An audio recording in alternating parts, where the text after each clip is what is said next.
Hi there, it's Matt here, and welcome back to the podcast, and welcome back to another of the AMA episodes, Ask Me Anything. As always, I am joined by my partner in sleep and dream crime, which is Dr. Etty Ben-Simone. Etty, welcome back. Thank you. It's great to be here. I hope we've got lots of questions. Why don't we just dive in? We have great questions. The first one is about circadian rhythms. Someone is asking, how do circadian rhythms change the effects of medications I may be taking? Oh, wow. Great question. Circadian rhythms, we've done multiple episodes on this. So I think there are maybe a collection of different ways that the circadian rhythm does alter medication effects. The first is the absorption. So once you take that medication, the rate of the drug absorption can vary across the day and across the night. Why is this? In part, it's because your circadian rhythm will alter the acids in your tummy. So gastric acid secretion is regulated by the circadian rhythm.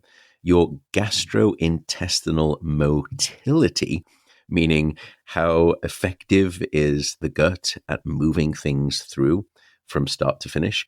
We also know that the blood flow of the digestive tract is altered.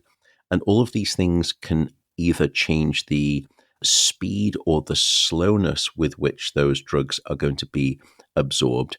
For example, with blood flow being higher in the morning hours, as a result, there is going to be more absorption when the gastric emptying, as it were, the speed of that processing is going to be faster.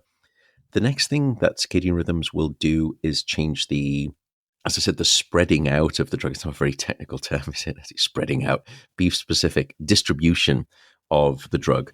This, again, is down to the fact that your different organs are going to receive different amounts of blood flow at different times of day and night. Why? Because your circadian rhythm controls the extent of blood flow.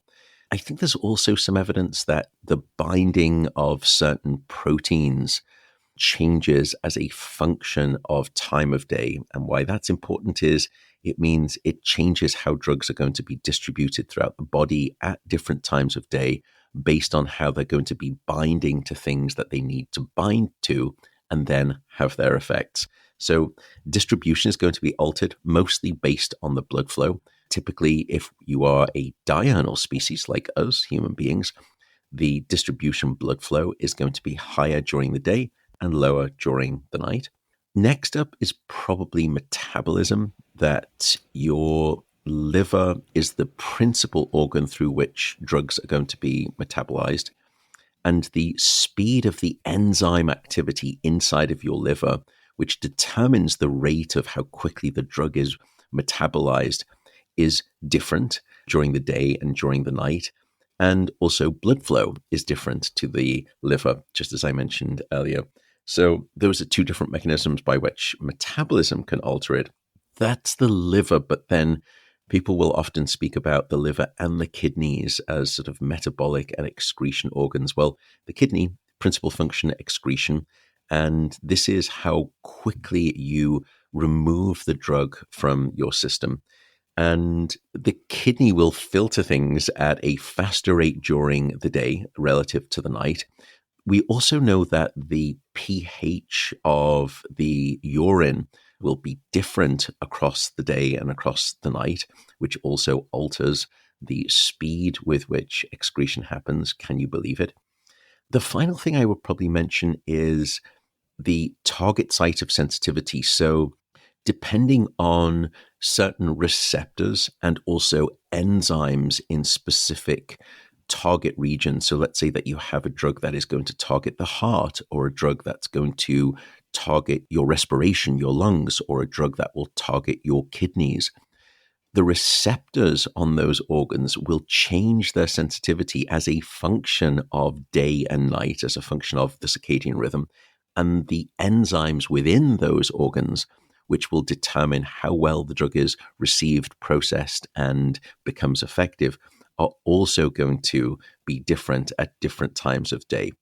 So those are the ways in which, through altered absorption, distribution, metabolism, excretion, and the sensitivity of where you're trying to get to, all those things change as a function of the circadian rhythm. That's all science gobbledygook, though, to be honest. You're probably looking for specific examples. I would say that probably some of the best examples in terms of drugs that are taken frequently, statins, which help regulate aspects of cholesterol, they are typically more effective when taken in the evening because cholesterol synthesis will actually peak at night. And therefore, you want those drugs to be around at the time when the thing that they're trying to alter is in highest synthetic production. We also know that some of the side effects can be reduced by taking those medications in the evening because of some of the circadian rhythmicity effects. Antihypertensive drugs, in other words, blood pressure medication drugs, are somewhat circadian sensitive, meaning that blood pressure will naturally dip at night and then it will rise in the early morning hours, typically before you wake up. And some antihypertensives are therefore more effective when taken at bedtime to try to prevent that early morning surge in blood pressure. I think there's some data, and Etty, I don't know if you know of this data, but that suggests that the rate of heart attacks, for example, does vary as a function of time of day. And you will see typically a spike in those early morning hours. Part of that is because of this surge in blood pressure that happens because of this circadian rhythmicity. And hence you would like to have the medication in your system before you go to bed to see if it can last through to help placate those surges. We know that during REM sleep, you get these huge swings in your heart rate. It accelerates and then it decelerates and it accelerates. And that may be another contributing factor to why heart attack rates are higher in those early morning hours when REM sleep is typically dominant. What other drugs? I would probably say the non-steroidal anti-inflammatory drugs. These are drugs that are typically taken for rheumatoid arthritis. Taking those at night can be more effective because often, due to circadian rhythmicity, the rheumatoid symptomatology peaks in the morning hours. So once again, you don't want to have taken it in the morning and then the drug perhaps is at a lower plasma concentration in those early morning hours before you take your next dose. Therefore, taking it before bed can be a better strategic pattern. I know that there is certainly an emerging field, and even there are some journals exclusively dedicated to this, which is chronotherapy. And in particular, chemotherapy drugs targeting cancer do seem to differ in terms of their effectiveness and also their side effects due to the circadian rhythm. And I think the data was suggesting that there is reduced toxicity when chemotherapy is administered at specific times of the circadian rhythm. And I can't give you specifics because it's different for different drugs. But certainly the effectiveness of chemotherapy medications has seen a strong, I think, circadian undertone and recognition recently. So much so, as I said, journals are now popping up that are exclusively dedicated to that.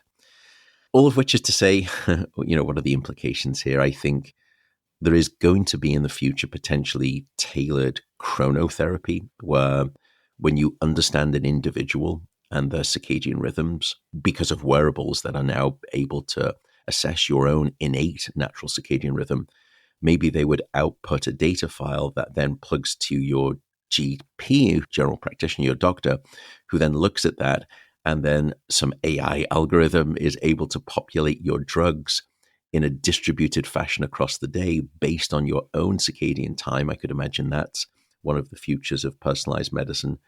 I think also the idea of drug development is probably interesting, which is to say, if you really understand what's happening to an individual, a human being, in terms of their circadian rhythm, maybe you can utilize the upswing window of opportunity when those drugs would be most effective to develop even more effective treatments. You can kind of piggyback onto that. And maybe you can increase the effectiveness of your medication by, 10, 15, 20%. If there's a new analog that did that, it would certainly be a very big success, I think, for certain drug companies. But maybe you could do that by way of just the timing and understanding timing. So a lot to be said there, but I do think it's a really fascinating area. Any thoughts or corrections there, Etty, that you would want to think Yeah, about? I'm kind of nodding vigorously and how exciting this is. Yeah, I think that it could be a really fascinating future in terms of individualized medicine. And another thing, maybe to mention, is all these processes can really alter the dose that you might need. So we can optimize the dose based on time of day. And by that, we might lower side effects and increase effectiveness as well. Fantastic point. Yeah, because I think outside of people forgetting to take their medications, one of the other biggest rate limiting factors is not that these drugs aren't effective, it's just that these drugs come with certain side effects, and the discontinuation or the failure to administer the drug can sometimes be because people forget or don't take it. And the other is that they want to take it, but the side effects are just too severe that they don't wish to take it. I mean, a good Mhm. example I know, certainly in certain forms of blood pressure medications, is what we call edema, which is swelling, and particularly swelling in the ankle regions. And that can lead to people just saying, I just can't take this because of the physical appearance of it or the discomfort of it. So you're absolutely right. Could you half the dose and remove that side effect to the point where it is not sufficient to prevent and preclude the patient taking the medication? That would be a game changer too. Great point. Next question. As you know, I am a sleep scientist, not a fashion guru. I will be the first to admit that I am rather challenged in the sartorial arts. Thankfully for me, I have a much better half, and her elegant taste has been my absolute saving grace. She introduced me to a clothing line called Skims, Skims. Normally, I would steer clear of talking about fashion, but after trying their products, I reached out to see if they would be a partner for this show, and they said yes. For me, in truth, especially at this stage of life, it's all about comfort, and Skims delivers both soft, breathable fabrics that are, in accordance to my wishes, genuinely comfortable. And here I am, a scientist, and I'm talking about clothing and, drumroll, even underwear. Odd, I know, but don't take my word for it. Try Skims yourself and just see if you can tell the difference. And to do that, visit skims.com, that is skims.com, and select podcast in the survey at checkout, and just choose my show, the Matt Walker Podcast, from the drop-down menu. Oh, and don't miss out on their new holiday shop. It's open now for the seasonal festivities of present giving. Thanks again to Skims. Next question. Well, this is a perfect one for Halloween season. So, someone is asking, is it true that people who claim to get by on 4 hours of sleep are actually just robots in disguise? Should we be checking these people for USB ports? I volunteer. I, Uh, God, I I love our volunteer. audience. Yeah, they are such a wonderful. Yeah, please, I'll volunteer too. So, is it true that people can get by on 4 hours of sleep? Not exactly. People who claim to get by on 4 hours of sleep a night, of course, they're probably unlikely to be robots, although checking for a USB port could certainly be Yeah. fun Yeah. in an entirely ethical way, of course. But leaving that aside, crashing on before I get into litigious waters, it's possible that a very small fraction of a percent of those people may possess a rare genetic mutation. And one of those mutations occurs on a gene, and it is the DEC2 gene, the DEC2, and specifically a variant in what we call the HDEC2, the HDEC2 gene, P385R.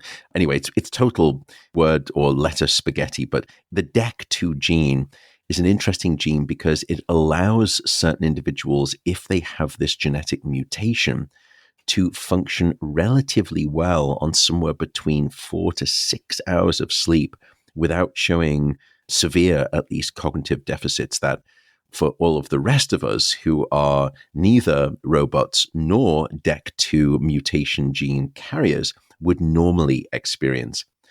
Some people out there probably are thinking at this moment, I think I'm one of those DEC2 gene individuals.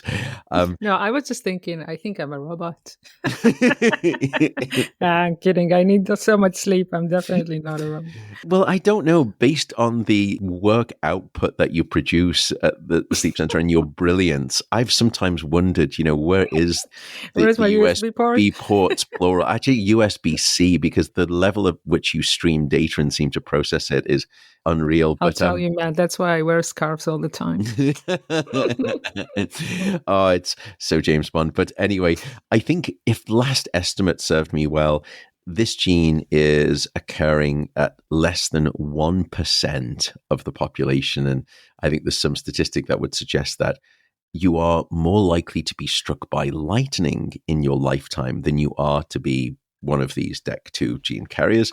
So for the rest of us, I should say, trying to survive on 4 hours of sleep, it's essentially running on fumes. We know that getting less than 7 hours of sleep increases the risk of things like obesity, heart disease, diabetes, and premature mortality, leads to increased risk of psychiatric disorders and dementia, all of these things we've spoken about. So if you look at that sweet spot of somewhere between 7 to 9 hours, anything less than that, typically the shorter your sleep, as I've said before, the shorter your life. So unless you are genetically gifted or are secretly an android, then getting inadequate sleep is probably non-negotiable for health and well-being. So these people aren't robots. They are much more likely, if they really can survive on 4 to 6 hours of sleep, they're more likely to be the rare unicorns of the human species that have the DEC2 gene than they are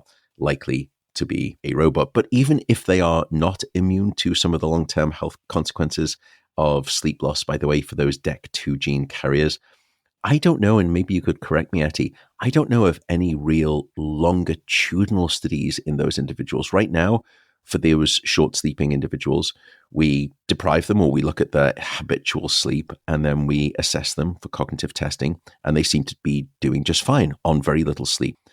But I don't know if we've looked at the mortality risk across lifespans, because we've really only known about these types of genetic mutations very recently.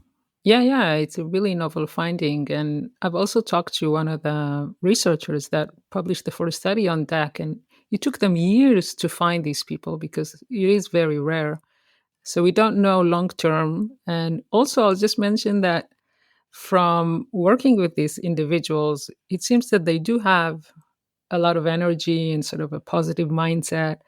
And if you see people that survive on 4 hours of sleep, they usually don't seem too energetic and they rely a lot on coffee. So if you feel like you can get by using coffee or other things to reduce your sleep, that's definitely not what they saw in these DEC2 variants.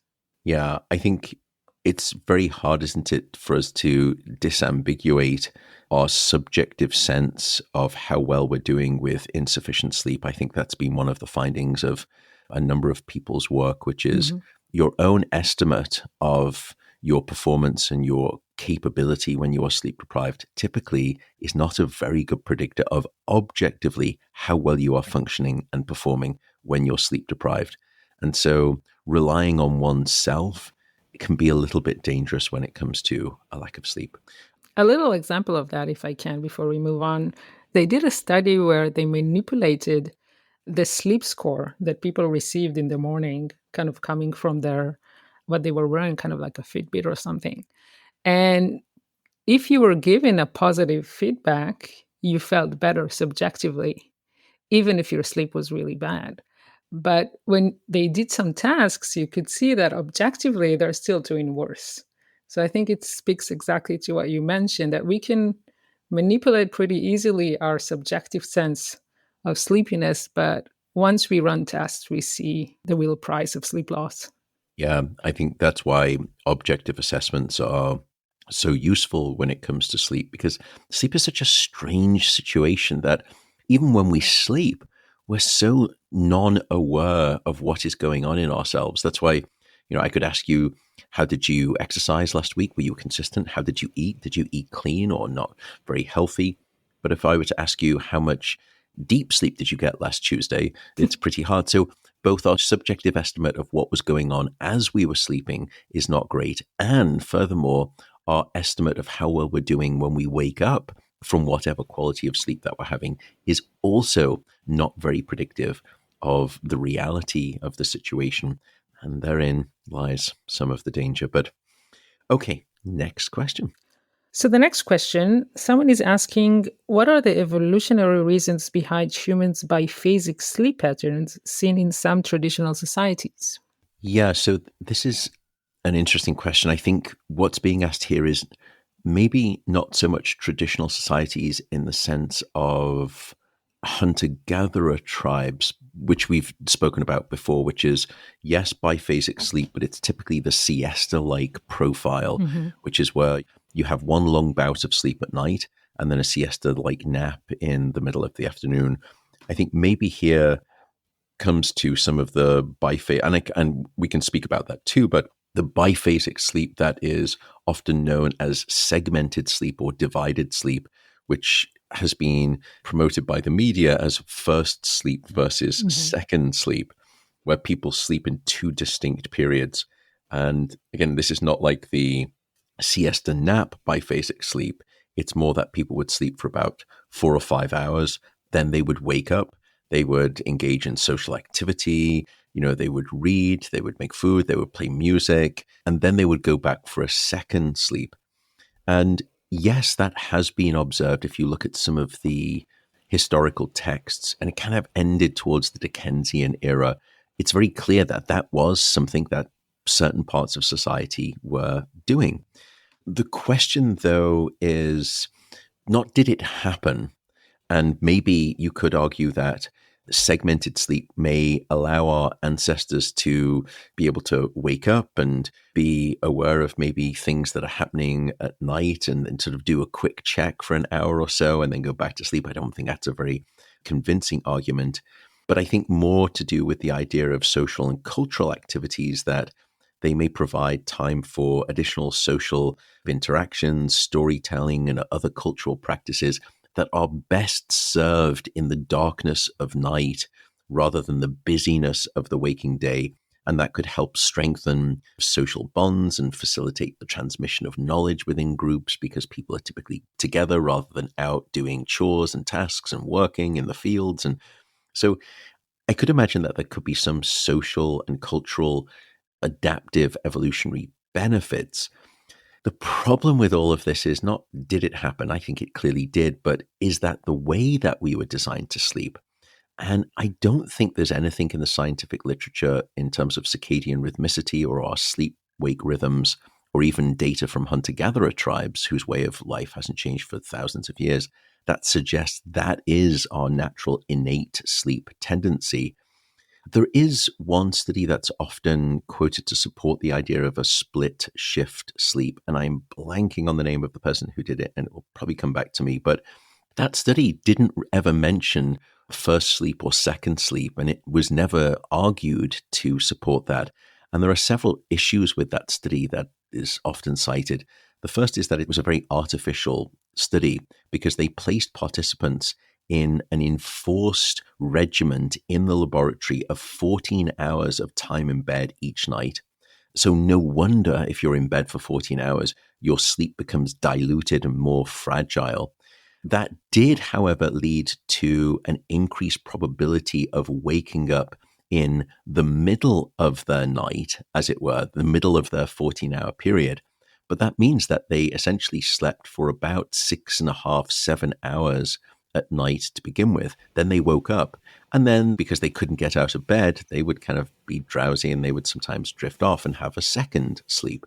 But there was no clear very distinct split if you look at the data in the paper of, okay, here's the first 4-hour block that everyone is engaging. Then everyone seems to have this natural biological jag of wakefulness that wakes them up. And then they go back into the second. So I don't think it's really a good paper to support it. And finally, I think the study was only conducted in 7 male subjects. So the bottom line is that everything we know about your circadian rhythm suggests that the night should be a continuous period of sleep. Now, the argument for biphasic sleep is not really first versus second sleep. It's probably more about one long bout at night and then an afternoon nap. I think that seems to be probably more natural as a tendency, not this split night shift. And I don't think the data that's argued to support it, first sleep and second sleep, scientifically, is really that convincing either. But if that were true, and I have to remain open-minded to that, if there is a benefit from an evolutionary perspective, which is the lens I typically look through when answering these questions, I suppose it could be advantageous socially and culturally. But outside of that, I'm really not sure it would be a good idea. So any thoughts on that, Etty? Why would you say it would be advantageous? How so? I suppose it means that it's a time when people aren't going to be waking up and then rushing out the door and doing work in the fields or doing chores in the house or accomplishing certain errands that they have to do. And it means that it's a time when your small cohort of individuals, be it your family and your friends or extended family, are all going to be awake, but all awake and connected and doing things together, because at that time you're not leaving the house or the home or the sleeping sort of broader perimeter to go and do much else. So that's why it could be a bonding social glue and allow cultural dissemination of practices, etc. But other than that, I think that the words straws and clutching come to mind in terms of that theory, Matthew. Yeah, I think it's called dinner time now. Thank you very much. But even that is being replaced by dinner with Netflix. True.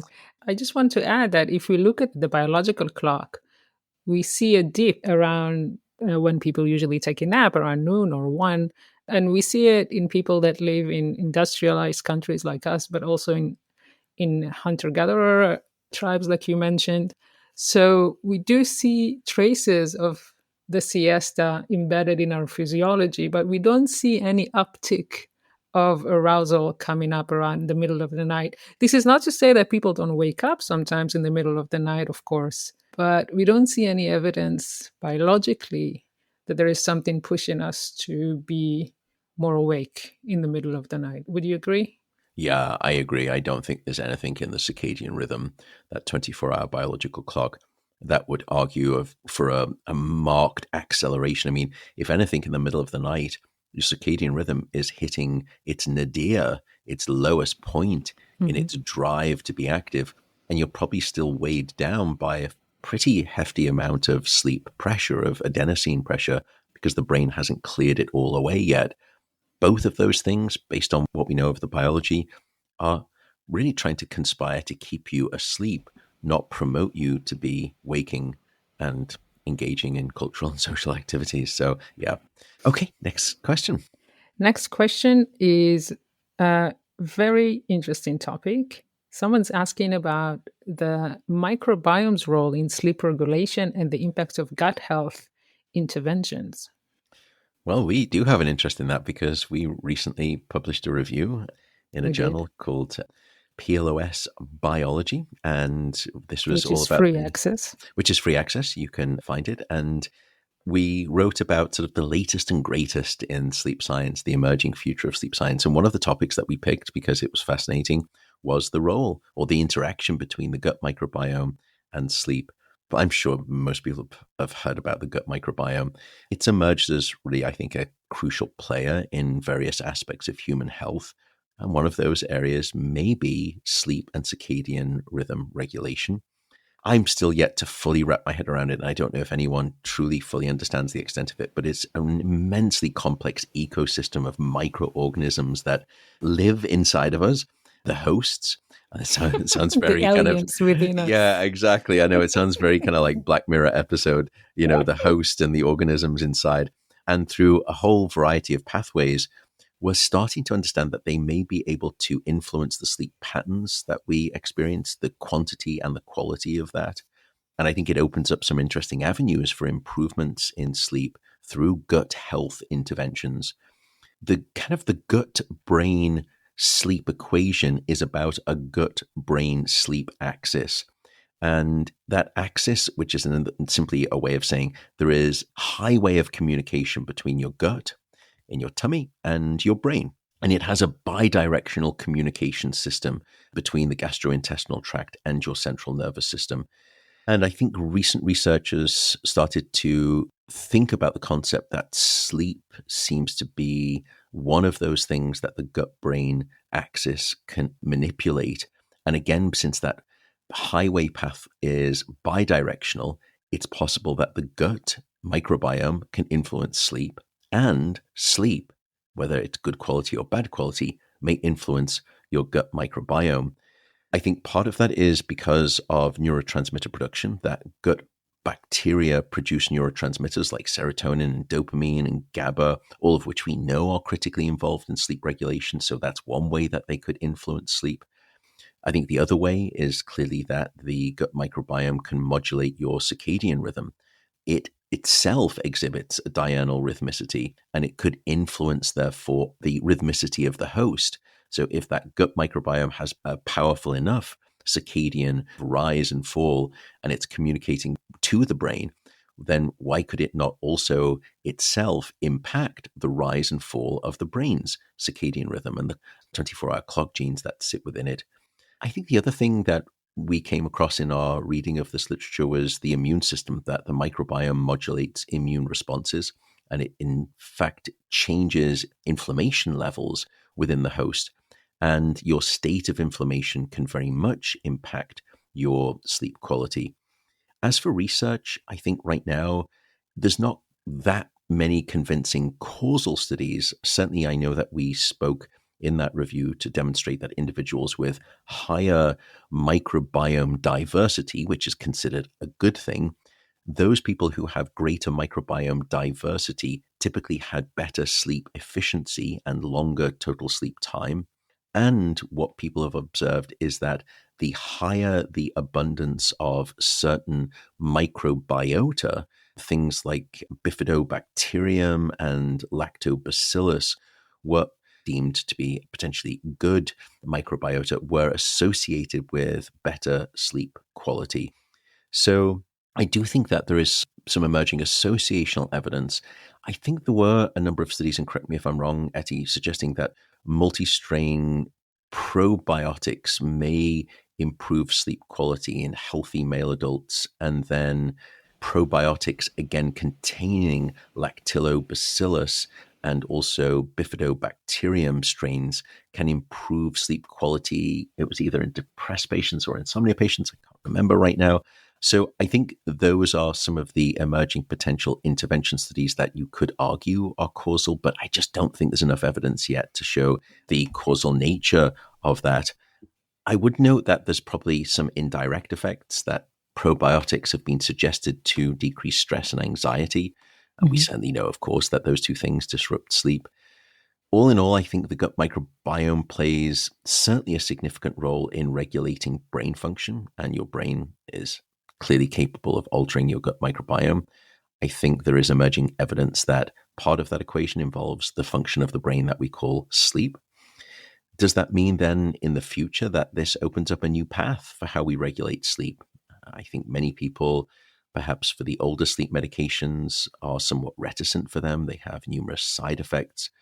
What if we could improve your sleep indirectly by giving you a drug that improves the quality of your gut microbiome? And when you do that, you improve the quality of your sleep. I don't know if it's going to be that big of an effect size that you could say, okay, one of the new first line medications for insomnia would be a gut microbiome enhancing drug. I think that's probably less likely, but I don't know. I think we are still yet to test that hypothesis. So is there an interaction there? Yes, there certainly is. We're seeing pretty interesting associational studies.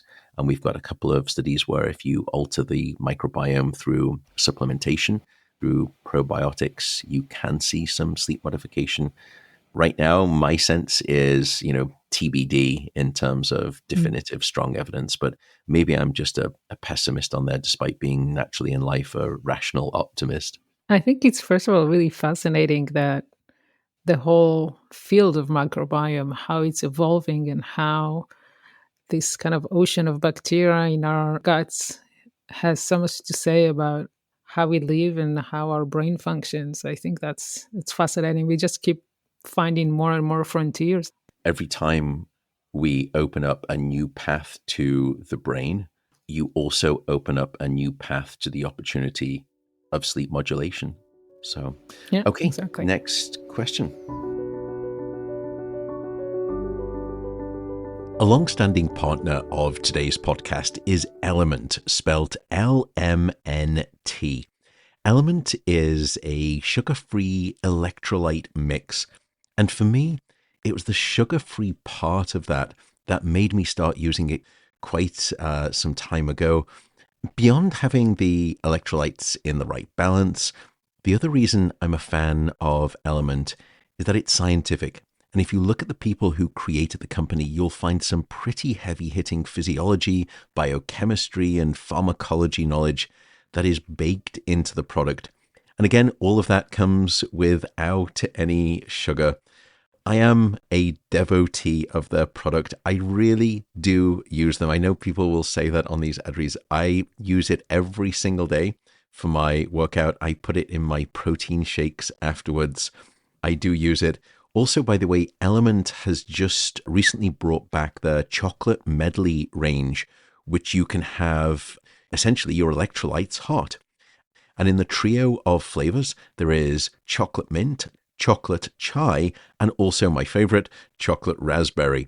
And by the way, I happily badgered them to agree to give you fine folks a free sample pack with any purchase of Element if you just use the link lmnt.com/Matt Walker. That's lmnt.com/Matt Walker.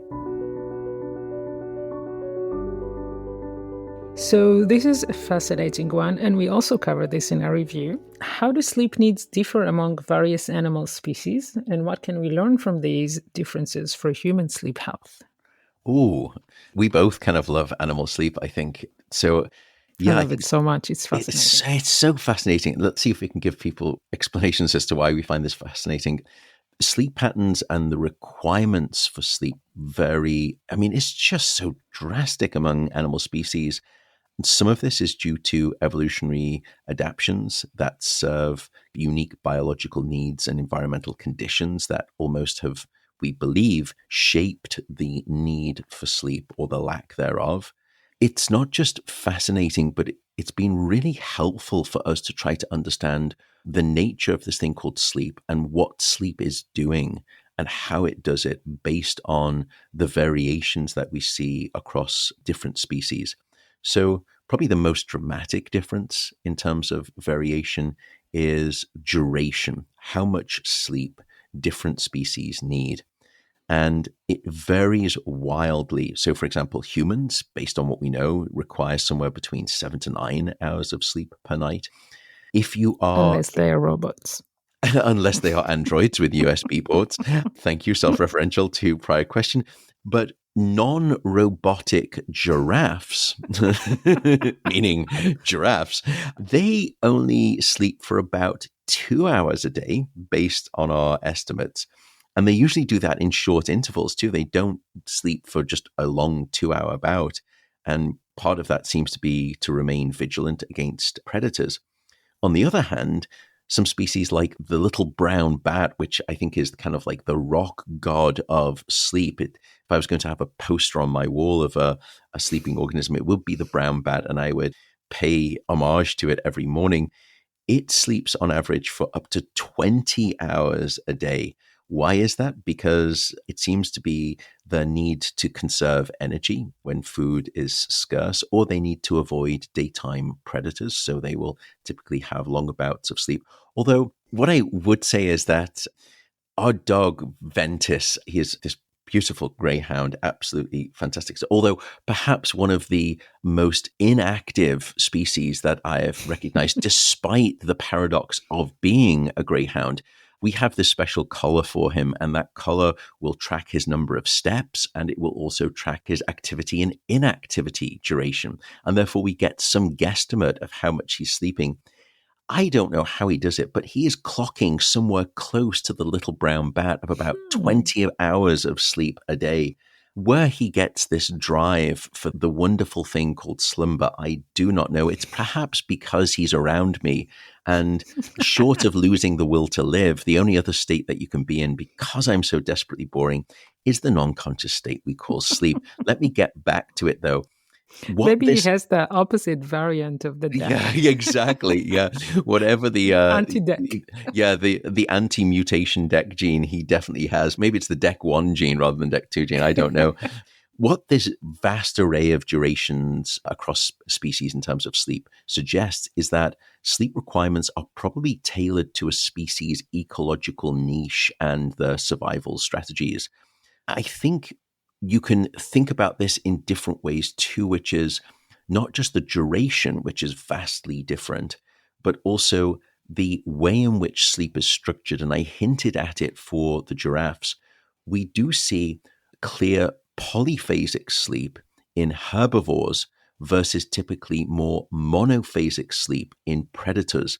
So herbivores such as horses, they tend to have highly polyphasic sleep where they're awake, they're asleep, they're awake, they're asleep throughout the day and throughout the night. And of course, that in part is because they are highly vulnerable to predation. And therefore, we believe that's part of the reason that their sleep still is obtained, but it has to be obtained in these short, sharp bursts so that they can then go back to being awake to check to see what's around.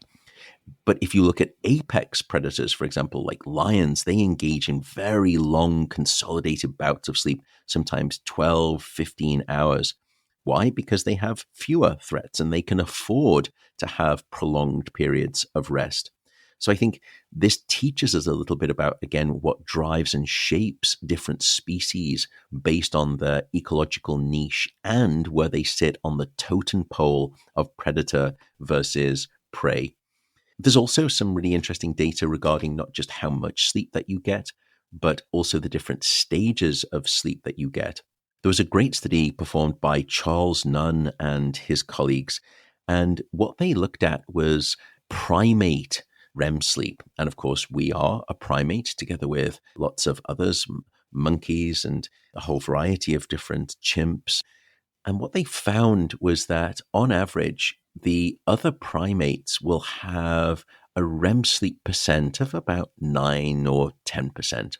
And then if you plot the distribution of REM sleep percentages across primates, they all seem to cluster around that mean.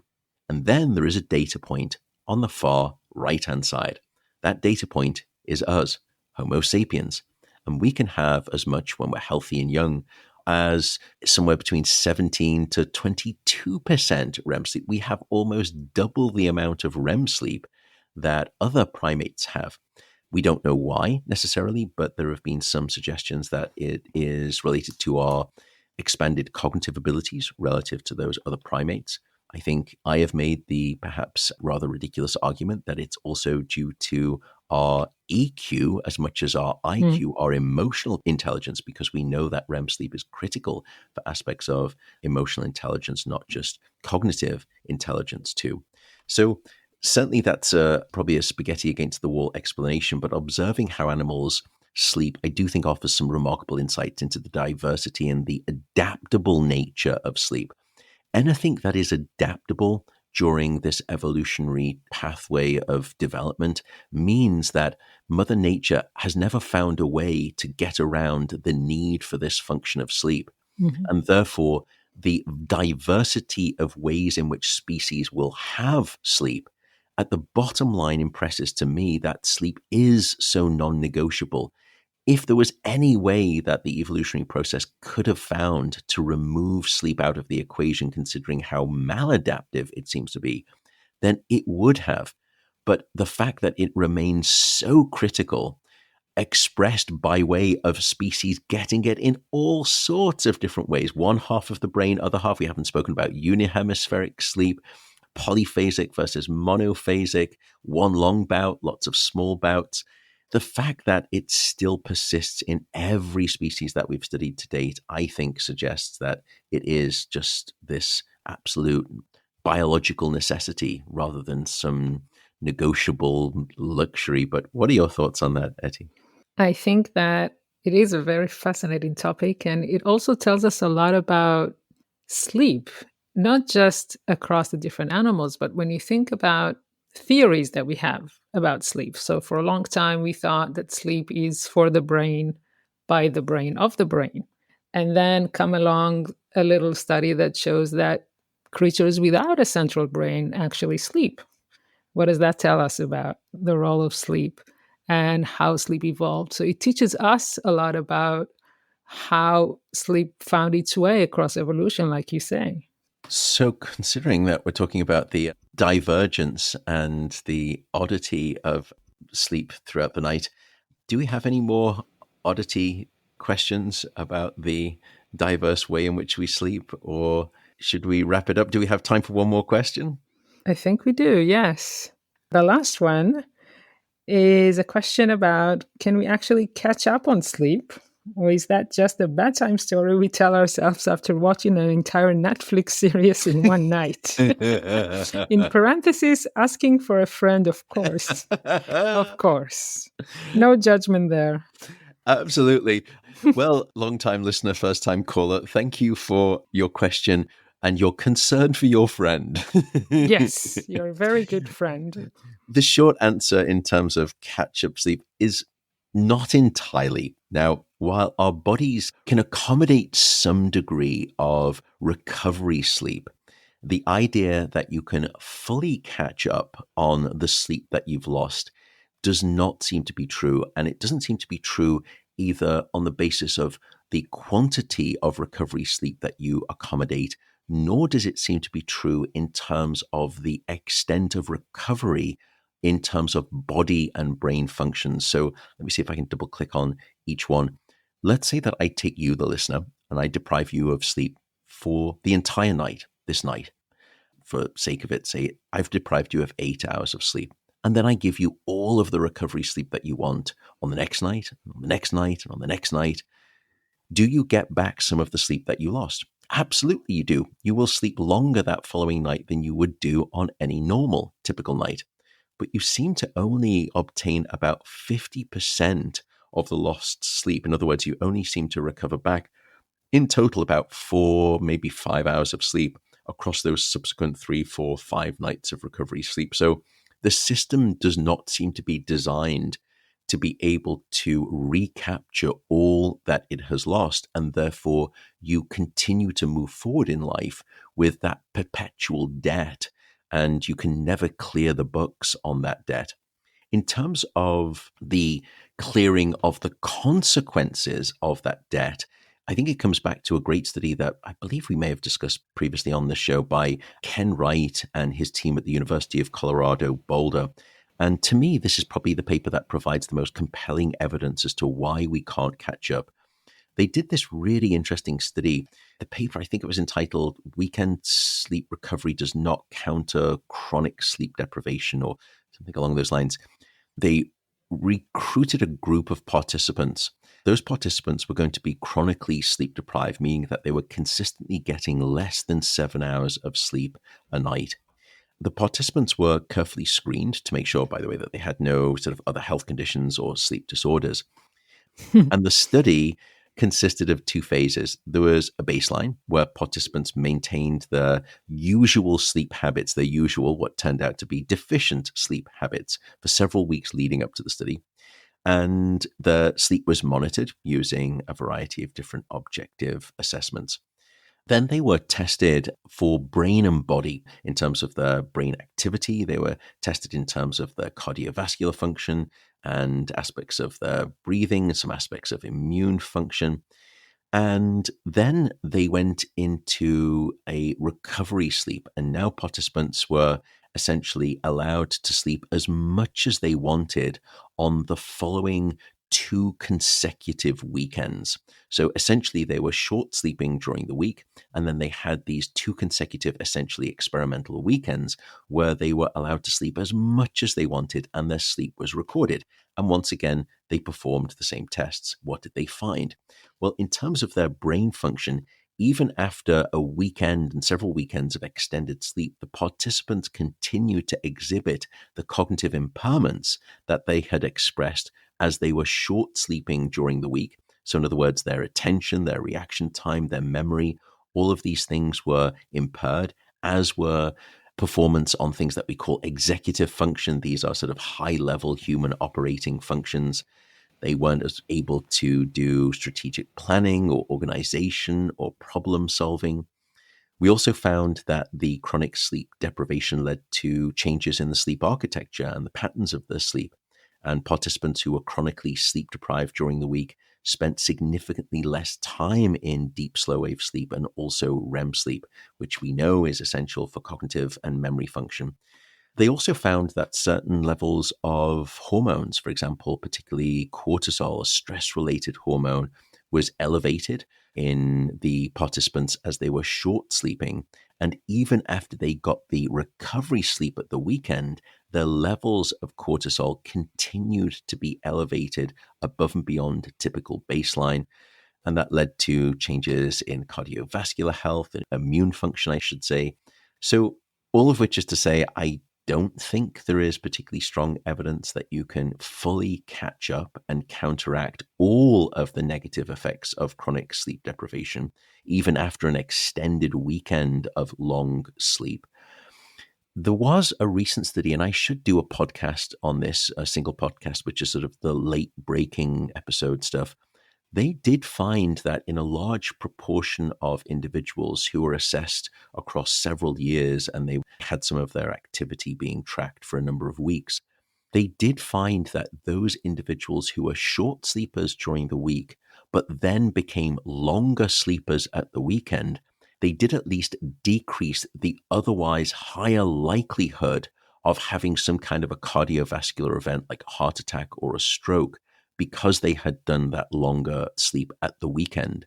The cardiovascular disease risk still remained higher than people who were getting consistent sleep during the week and the weekend, but it did decrease it relative to people who were short sleeping during the week and short sleeping at the weekend. So there, you could argue there is some value of catch-up sleep. The problem is, in that study, they didn't assess all of the other things that sleep provides support for, like the immune system, like your blood sugar regulation, like your clearance of Alzheimer's disease toxins. And these things we found are not necessarily restored by extended sleep at the weekend, as well as your cognitive function and your mood and your emotional functions. So yes, there may be some systems in the body that benefit from catch-up sleep, but unfortunately, you don't seem to be able to de-risk all of the brain and the body consequences of short sleeping during the week by way of long sleeping at the weekend.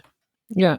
I think you can sum it up. If you can get more sleep, get it. But I don't think it sets you back to the baseline. And the study you mentioned clearly shows it that they don't go back to the baseline risk. They're still elevated. That's right. And so I think there was also some impact on insulin, right? That's right, in the Ken Wright study. Mm-hmm. Yeah, where the level of insulin production and the body's sensitivity to that insulin was markedly disrupted by way of the short sleep, meaning that they couldn't regulate their blood sugar effectively. And with the extended sleep that they had at the weekend, it didn't return their blood sugar management capability back to normal baseline levels, which meant that they continued to be set on a path towards pre-diabetic profiles and type 2 diabetes ultimately. So I suppose to your friend who you are asking for, who Deeply just finished, about. yes, 6 seasons in one sitting, they may feel better after a solid weekend of longer sleep, but unfortunately, we don't seem to believe that they can completely undo all of the system disruption. So, in other words, they may need more than a weekend marathon sleep session rather than a Netflix marathon session I like to that. get back on track, is probably what I would say. So, yes, maybe every now and again, switch out the binging of your favorite series for a binging on this thing called resplendent slumber. Just so you know, dear listener, that the Netflix CEO once said that their biggest enemy is sleep. So it is very addictive. And the fact that an episode follows an episode without you being able to stop it is actually meant to keep you awake. So don't feel that you're alone in this struggle. Indeed, I do believe the former CEO at the time, Mhm. Mr. I think Hastings, suggested that they were declaring war on sleep. Okay, then we will put up our shields and we will fight the good Yes, fight we will here fight on this back. podcast. We haven't got a chance, have we? I was going to say we have a fraction of the budget of those. We don't have any budget at all. What am I talking about? We don't have a budget and we have sleeping soldiers. That's right. Yeah. There's a paddle in a creek somewhere that we are heading towards. Anyway, with that bombshell, we will wrap up this episode. Etty, thank you so much for being a wonderful partner in crime again and intellectual dance partner in all of this. You are fantastic. Remind people, by the way, where they can find you in terms of the digital world out there. Oh, the digital world. I'm not a robot, but I still have digital presence. On X, I am at Atush, Etoosh, and you can also email me at atush@gmail.com. I really love your comments, so please keep sending them in. Wonderful. And with that, folks, we will thank you for tuning in and listening, and we will see you in the next episode of this series of the AMA Ask Me Anything. Thanks again. Take care, and bye for now.